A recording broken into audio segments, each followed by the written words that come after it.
The year is 2084. If they told me what the world would become, I would not have believed them. Careful what you say.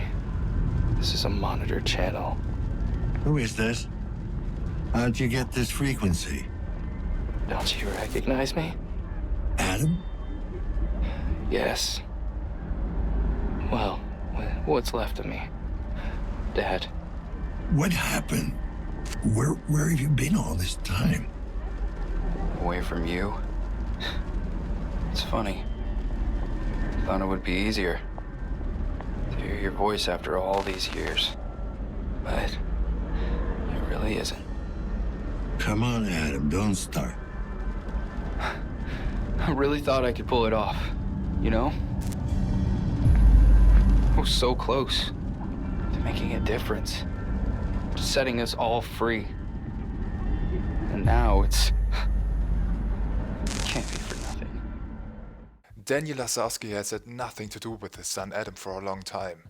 For reasons, Adam doesn't want to have anything to do with his father anymore, or didn't want to have anything to do with him until now. The story behind this is told in Observer, but also so much more.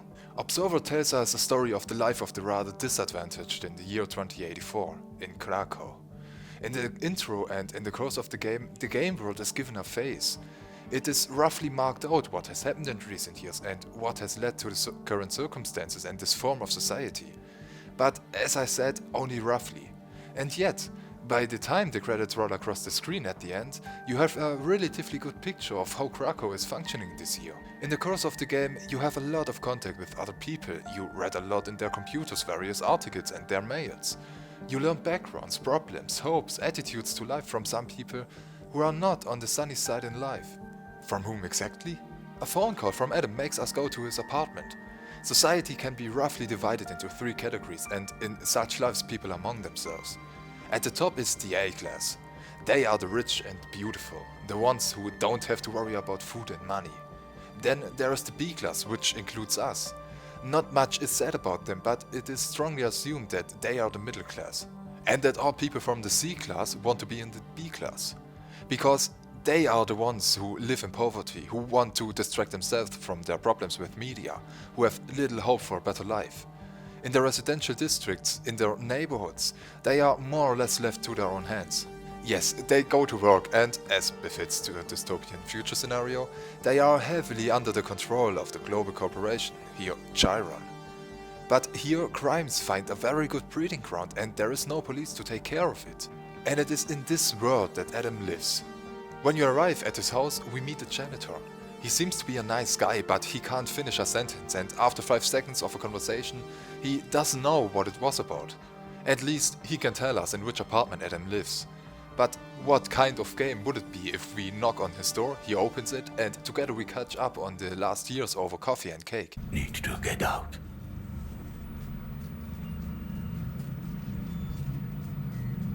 Yeah. I must have taken a wrong turn. These hallways all look the same. Hallway. Public. Office. Authorized personnel only. What we find in his apartment causes us to search for Adam with everything we have. And thus begins our journey into the abysses of Observer, Krakow, the people there and their thoughts. Yes, that's right, thoughts. The reason for Dan's existence in B-class is probably due to his job. He is part of the Chiron Company in the police force as a so-called observer. These people are feared.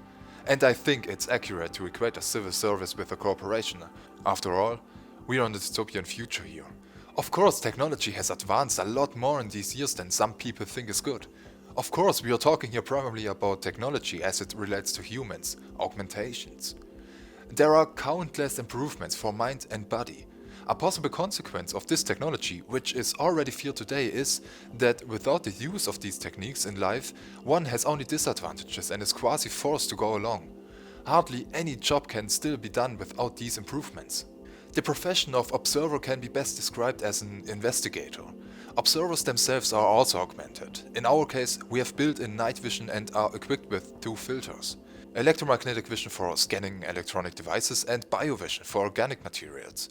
Because almost everyone has a chip in their brain, observers can hack into them and relive the life or a segment of the person being scanned, as in a kind of dream sequence. And that is exactly what we do. In search of Adam, we knock on many doors. In many homes, no one is present. But if, then from it an interesting dialogue always develops that our picture of this world around a small part extends. In the end, we have countless single parts which together form a good picture. We learn about individual fates. We experience people who are on the verge of a nervous breakdown at the door. We experience people who have lost all sense of reality. We experience families, how they deal with each other, how they face the problems of this world. And we get a glimpse of how some people simply screwed up or had bad luck and are now where they are. By not so coincidental coincidences, sometimes entire side quests develop, which let us dive even deeper into the world. We receive a strange message, we hear strange noises in the basement, we find something suspicious in a room and investigate. None of these side quests are easy to digest. KPD, I need to ask you some questions. What's your name, boy? I like to know who I'm speaking to. Daniel Lazarski. John Bukowski. Good to meet you, Daniel Lazarski. Same here. While the conversations with the tenants only show us superficially how the world works, we learn so much more in the side quests. Although these are only smaller stories, they actually always have unexpected endings. A small example without giving away how it ends. In the basement we hear very strange noises. These would be very normal for a horror game with no relation to reality, but here it doesn't quite fit. We find the cellar door, which is of course locked. The janitor tells us in which apartment the owner is. In his apartment we find organs, a human heart, a human kidney. And we find the code for the basement door. What do you think is making those noises down there? In all these side quests, human abysses open up. There's no room for happiness in this game, maybe just a small corner for hope. In almost all the side quests, as well as in the main story of course, we relive the lives of some people. This reliving, that joining in the individual realities, are the highlight in Observer. This game comes from the makers of Layers of Fear, so it should be clear why. Observer is also based on this game.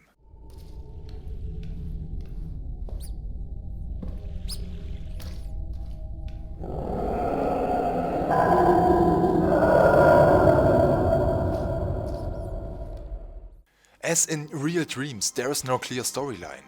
The world is confused, unexpected, and at first sight, illogical things happen.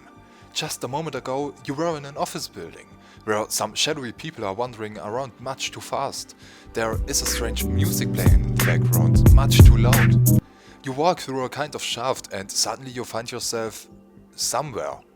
It goes into an elevator and you are standing in an apartment. There are things floating in the air that shouldn't be floating. You hear sounds that shouldn't exist. You turn around and the whole world has changed. You come out of nowhere and go back in at another place. And then there is this one being that is looking for us all the time. In the beginning, reality and dream worlds alternate. But at some point, Dan seems to unlearn the difference a bit. Suspect through surveillance. We find ourselves on a trail in the corridors of the building. We've just been talking to a tenant, learned something about his life. And all of a sudden, there's a chair floating. You turn around, the world has changed. You walk a little further, everything is normal again. Here, the game is not as massive an interpretive party as Layers of Fear. It's relatively quickly clear what the game wants to tell you, and punctuates the whole thing with its images and sounds. If it wasn't known before, it should have become clear by now. Observer is about horror. Not the most horrific horror, admittedly, but good ones. You also shouldn't give too much belief in the false idea that in reality everything is fine and you have nothing to fear. You enter the building and a feeling of unease builds up. One enters other people's lives, at first very interested and excited, later simply afraid. Not a master in his discipline, but by no means bad. A nice atmosphere is built up with the usual means of horror. Suspicious noises, here and there flickering light, here and there a little shock, the almost always present background music. Much is contributed by the game world, the small realm of the poor and lost, the house in Krakow. I'm not talking about the graphics, which by the way just looks fantastic, especially as shown throughout here with ray tracing. That by the way barely drew any power on my end, almost consistently between 100 and 130 frames. Back to the interesting topic. I'm talking about the design, the elaboration of this world, the rundown corridors, the ruined toilets, the many pigeons in the courtyard that are dazzled by the large billboards. The sprawling hallways in the basement. I am simply thrilled. Also the insane, senseless and just plain weird stuff in the dream sequences. I already loved it in Layers of Fear, and here of course. I keep talking about dreams, yet this term is very out of place in this game. You can escape into dreams, imagine a more beautiful world, forget everything around you, remembering beautiful things of the past and reliving them for the sake of happiness. But what we experience here, all these realities of life that we see, both outside and inside our mind, can be best described with the term nightmare. I don't know which is more exciting, the story itself or learning from this reality in 2084, gradually learning how everything works or doesn't work here. Of course it is about the topics, augmentations, artificial intelligence, its limits, the ethic behind it. However, Observer only touches on all that. It doesn't take any topic out and treat it intensively. The 8 to 10 hours of gameplay wouldn't be enough for that either, and either way, the style of the game isn't designed for something like that. What is shown may provide a basic to discuss appropriate topics, it's up to us what we do with it. Whereas in a discussion about such topics based on Observer is of course strongly influenced into the negative, because you only see the negative aspects in the game. Or maybe that's how the discussion would have to be if the good and the benefits lead to so many negative things for so many people. I'm getting off topic.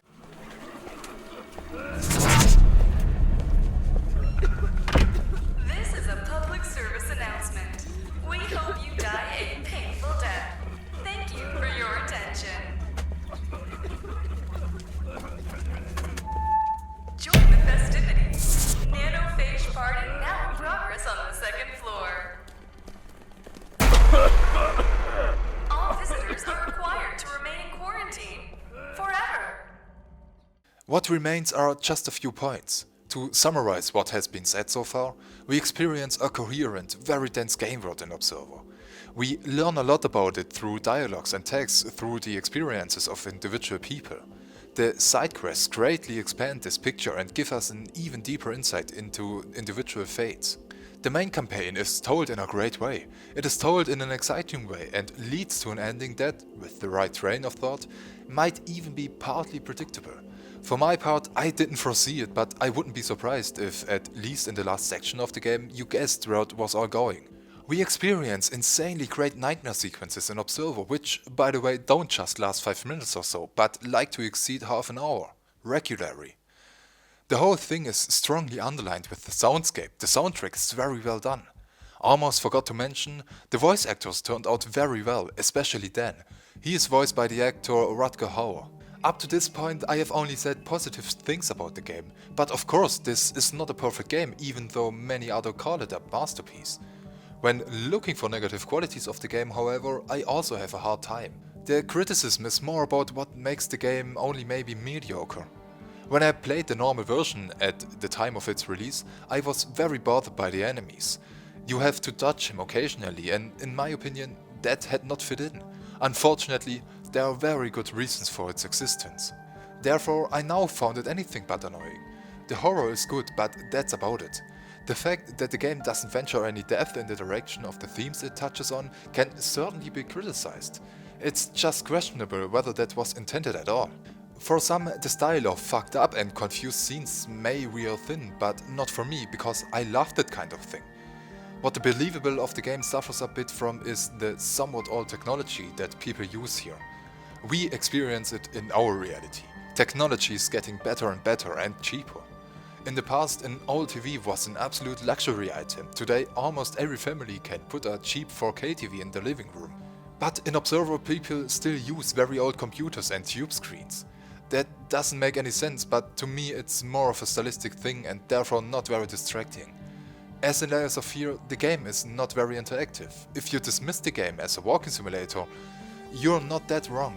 Good for me for being a fan of those. But in order to not get lost in the non-existent interaction, there are often nice little puzzles built in. The story itself isn't necessarily anything special, but it's great told. But now 2 points that completely fucked me off, even though I think this applies to almost no one. I had 2 bugs, one of which was a game breaker. Once, a lever could not be flipped to open a gate. Very annoying, but reloading the game once solved the problem. The other time, it was much more annoying. And here the save system also hurt. In one side quest, you have to turn the switches of several radios, which then triggered something. In walkthroughs I have seen that some radios then appear again at another place. Typical observer confusion. Only the radio on the 3rd floor didn't work for me. The door closed and I couldn't get out. In every walkthrough I've watched because of this, it worked, except for me it didn't. Google also left me alone in this case. The only option was to reload the last save game. I strongly resisted this because my last save game was 2 hours ago, but what choice did I have? After all, you can greatly shorten dialogues, and since I knew where I wanted to go, everything went much faster. For a section of the 2 hours, I then only needed half an hour, which then also clarifies how much time one spends with slow walking, dialogues and reading. Of course I skipped the side quest as well. By the way, this is Observer System Redux. The difference to the old version is mainly that there are 3 new side quests. Beyond that, some small things should have been adjusted, but nothing I could say anything about since my first run was too long ago. The normal Observer is no longer available on Steam, only System Redux, and that upsets some, and rightly so. With System Redux, basically a visually slightly revised version of the old game came out with a content DLC. Instead of being able to buy that somehow, even if you already own the first version, you have to buy the game completely new. That's one way to kick your fans' asses.